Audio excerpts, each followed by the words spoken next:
How do you assess this fight? Honestly, I don't feel like they're that great. I think I could finish this one for him, but it happened, and I did the best I could, and that was it. Great fight. Omar, is this fight of the year? I don't think so, man. I don't think so. I've seen some great fights out there.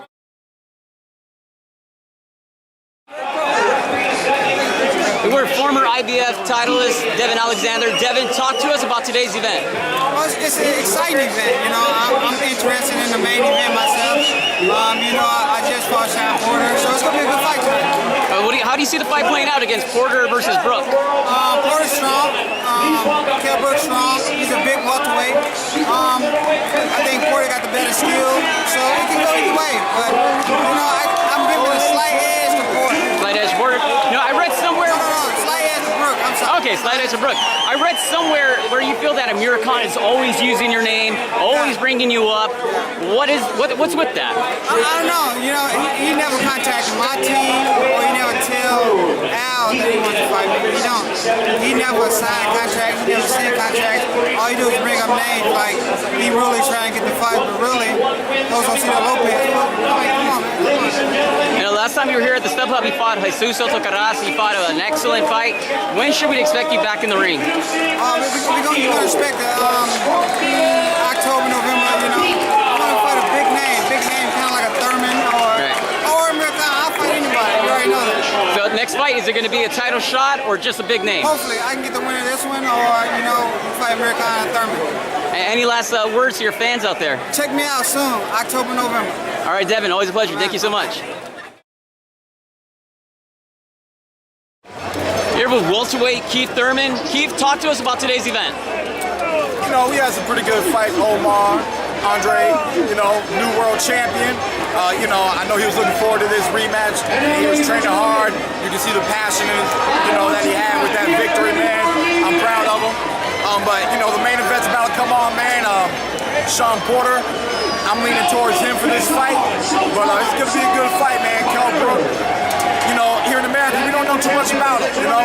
So if he wants to get an American fan base, tonight's the night. And, you know, Sean Porter could be in your future.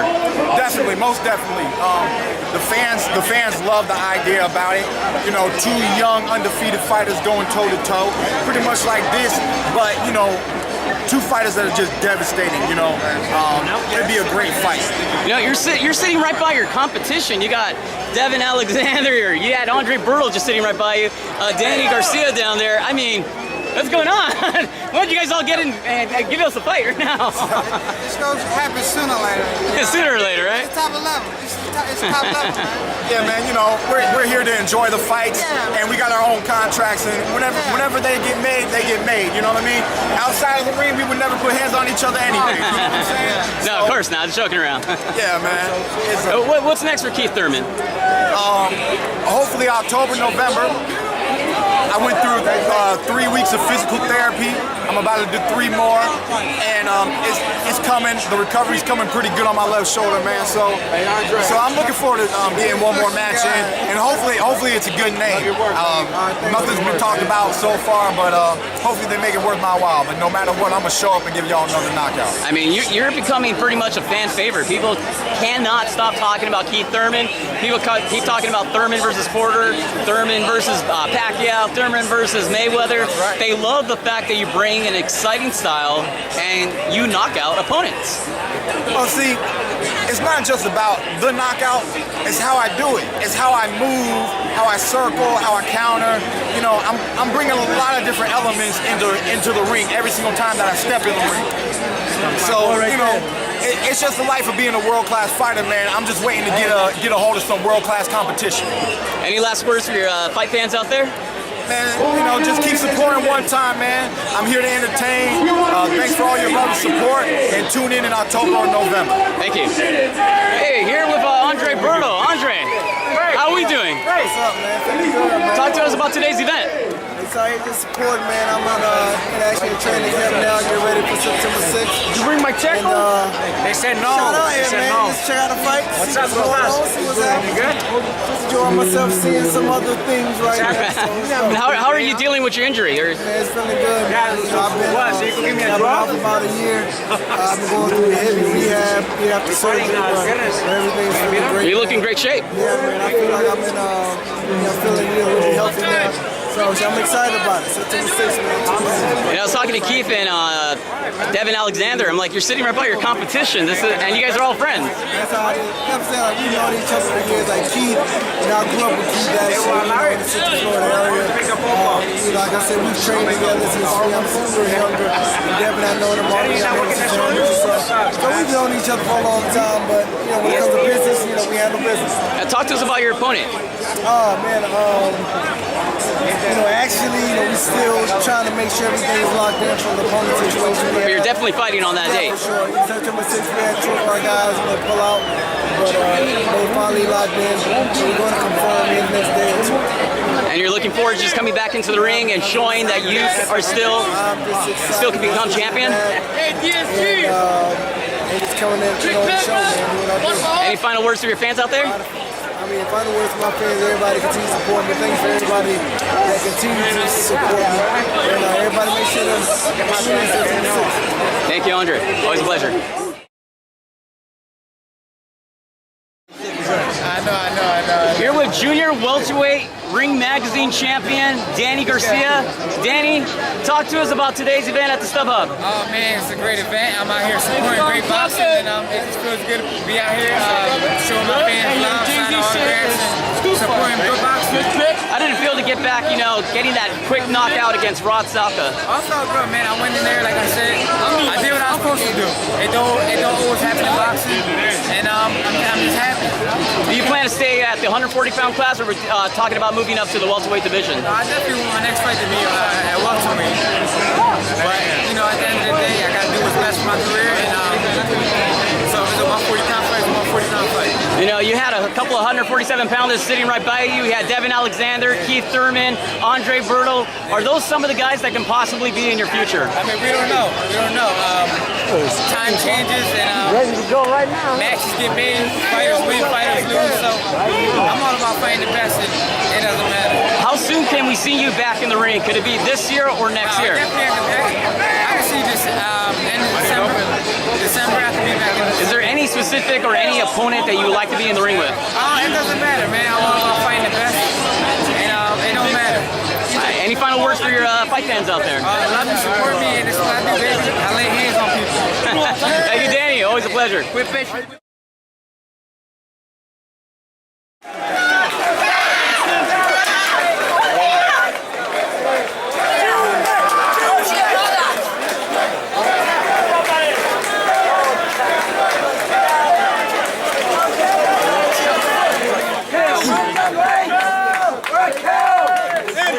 Kel, congratulations. How's it feel to be a champion? Kel. What did you think when you heard that first draw, that first decision? I thought, I'm in his backyard, I thought, I was just listening, I really didn't know what to think at the time. Did you ever think you could get a decision here in America from Sean Porter? I did, I did the better work. I know it was scrappy, because there's more. Might have looked a bit scrappy at times, but I think, obviously I did the better, cleaner work. He was shot back at head and, messy inside. I kept things clean. You tied him up inside all night. Was that part of your game plan? Did he ever hurt you during the fight? No, it didn't hurt me. It's about adjusting. So I just I did what I needed to do. So that was the key. To keep inside, because that's what he likes to do with you on the inside. When you did touch him outside, you were able to hit him with like a 1 and a 2 shot. Did you feel like that was enough to hurt him, or were you just trying to get the decision the whole night? No, we're trying to, obviously catch him. I did hurt him at times, but he's a warrior. He kept composed. I just did what I needed to do, kept pushing on him. Catching him, cut him up. It was a messy fight, but the fact is, I did the better work, and I'm the champ. And lastly, you've got your countryman Amir Khan in the same division. How bad do you want to face him? I think the British public needs to see that fight. I'm the champ now, so we dictate what's happening. It's been a long time coming, so you can get in the queue. A lot of American fans are just getting introduced to you tonight. What do you have to say to them? being the world champion? You know, you've seen a little bit of me tonight, but there's much more to come.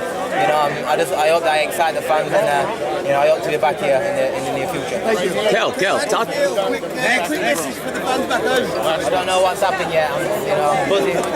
20 years I've been one champion now. I've come to his backyard and I've took it from it. Kel. Unbelievable. Hey, Kel, was that your toughest fight? You know, we're a tough fight. I put it up there, yeah. You know, I had to dig in at times. The fact is, you know, every top athlete has to, you know, deal with the situation, and you know, I dealt with business tonight. This was a big win for you. Tell us how it feels. It's unbelievable. I can't get my head around it. Emotion rushing through my body. It's undescribable. It wasn't easy, but it was a win. Sorry? It wasn't easy, but it was a win. Yeah, it weren't either, you know, either rough, you know, coming low customer, you know, but I kept sharp and, you know, I scraped the win out. Kel, is this the best win of your career? Of course it's the best win of my career. I'm champion of the world. Of course it is. It's a great feeling. What was going through your head? Congratulations. Thank you. We move Showtime analyst Steve Farhood. Steve, talk to us about today's event, Brook versus Porter. Well, I just said to one of my colleagues, that was great. America's a great country for a lot of reasons, but one of the reasons is it's the only place in the whole world where a foreign fighter could come in, have his own judge from his own country, score the fight even, and the two American judges scored against their own guy by wide margins. I had Brook winning by 2 points. The judges had it much wider, and the Sky TV guys from England had it even. So that gives you an idea of how objective and fair the American judges are. I thought Kell Brook did enough to win. He did a lot of holding. He didn't get warned or points deducted for that. Maybe that had something to do with him winning. But he basically used a great game plan to negate what Sean Porter does so well. He negated Porter's aggressiveness. Now, was it a bad idea with Porter, you know, having that bull rush, you know, coming in? Like, it didn't seem like he really had a game plan. He was just swinging for the fences. Well, that bull rush worked very well against Devon Alexander and Paulie Malignaggi, both of whom were boxers, like Kell Brook. I think the difference is that Brook's a big guy. He's a tall, strong guy. And he raised his game tonight, and he really had a good game plan. So I don't think Porter's approach was necessarily wrong. I just think in executing it, he wasn't as effective as he had been in previous fights. And where does Porter and Brook go from here? Well, there's always a possibility of a rematch. Now, if it happens, I guess Brook will want it to happen in England, which makes it a little harder for Porter. But Sean Porter's young. He's very exciting. He's suffered a loss in the best division of boxing. It's no disgrace. What's more interesting is what happens to Kell Brook. Does he fight Porter again?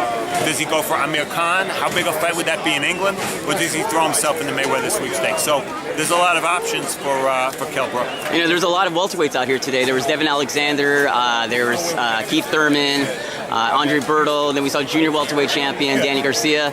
Are those guys possibly in Brooks and Porter's future? Yeah, I mean, Danny Garcia is interesting because he mentioned at his last fight that he may move up to welterweight. So if you throw Danny Garcia in the mix, when you already have Keith Thurman, a guy that everybody wants to see fight and maybe nobody wants to fight, mixed in now with Amir Khan and Kell Brook, who until tonight, at least in America, was not part of the picture, this division seems to get stronger, not weaker. It's fascinating.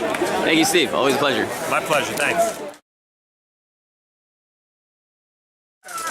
Here with newly crowned WBA middleweight champ, Danny Jacobs. Danny, talk to us about today's event. What a special night of boxing we shared tonight. Back-to-back action, the triple header, all fights was amazing.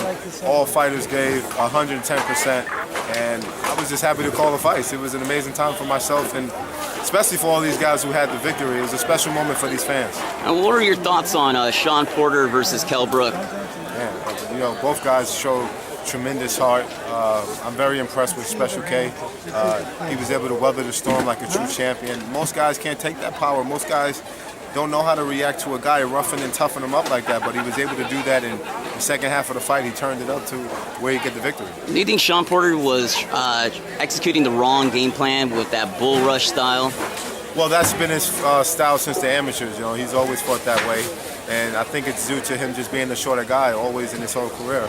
So he has to fight that style, and he's always accustomed, and you know, he's always used to fighting that way anyway. So it was no different tonight. And obviously for him, it just wasn't the right game plan. And what's next for Danny Jacobs since you just won, the middleweight title? Daniel I say Jacobs. Danny, sorry. I keep saying Danny. Well, what's next for me, I have no idea. I obviously have to leave that in the hands of my manager. But who I want, we all know. I want Peter Quillen. That's without a doubt. Hopefully we can set that up in the near future. I know he has a mandatory in Matt Ray Karabov. Whether or not that fight happens, I don't know. But I'm always available. Even if the fight happens next week, next month, 2 months from now, sign me up. I'm sure this is a question that's asked, time and time again. But what are your thoughts on Gennady Golovkin? I think he's an excellent champion. All the hype that he's been getting and he's been receiving is deserving because no matter who he's faced, he's done what he had to do in dramatic fashion. You can say nothing bad about the champion. One day I feel like we'll have an opportunity to fight, and when that time comes, I know I'll be 110% ready. When can we expect you back in the ring? Man, I have no idea. I know I don't want to be like the rest of these guys, taking 6 months off, 5 months off. When I first started out, I fought 13 times in 1 year, so that's the kind of the activity that I want to have. 3 months, 4 months, and then fight every 3 months is ideal for me. So I'll have to sit back with the team and discuss the near future. Any final thoughts for your fans out there? Well, I thank everyone for always supporting me. I thank everyone for being in my corner and always believing that I can make my dreams come true. And all the kind words and it's a special warm heart feeling that I get when people reach out to me. It's overwhelming at times, and I thank you. So if you want to hear more information about me or my schedule and things I got coming up, you can follow me on Twitter, Daniel Jacobs CKO, and on Instagram at DannyJacobs718. All right, thank you. Here was John Molina. Now, John, talk to us about today's event at the Stubhub. Wow, a little disappointed. Sean Porter lost, a good friend of mine. I was looking for him to get the victory, but it is what it is. A tough fight, and maybe they can do it again. How'd you have the fight scored? I thought a draw would have been fair. I thought the first judge that had it a draw was pretty accurate. But again, that's what boxing's all about. There's 3 judges, and sometimes there's no schematic to judging a fight. It depends on what they appreciate and what they like and what they're looking for. So, it's boxing. That's I'm sure they'll do it again. And it's interesting. The judge that scored it 114, I understand, was from the UK, and the other 2 judges were American, and it was by a wide margin. Well, like I said, it's just it all depends on what the judges are looking for that night of the fight. Well, let's talk about John Molina. You're going to be fighting on the undercard of Mayweather. Talk to us about the fight. Talk to us about the opponent. Very excited. Humberto Soto. I mean, you can't say enough about him. He's a 2-time world champion, I believe. Someone I can't take lightly. I'm sure if I make a mistake, he'll capitalize on it. So someone we're taking very serious, and I'm looking forward to the fight. And what are you doing in training to come out victorious? Just continue to stay in shape. Everyone knows that the best John Molina is going to be someone that's in shape and ready to fight. So we're going to go out there. We should be the bigger man that night. In stature-wise, and we're going to implement our will on him and make him break down. And has your fan base has grown since the fight with Lucas Matisse? Oh, absolutely, tenfold, and that's probably an understatement. It definitely the fans can appreciate it, and I'm excited. I worked hard to get to where I'm at, and I want to continue to stay here. And if victorious against Soto, do you want a title shot? Hopefully next year. I know it sounds cliche, but whatever Heyman tells me or where we're going to be next, it doesn't matter. All of them, Lamont Peterson, Adrian Broner, all the top guys at 140. If they want to do it, let's do it.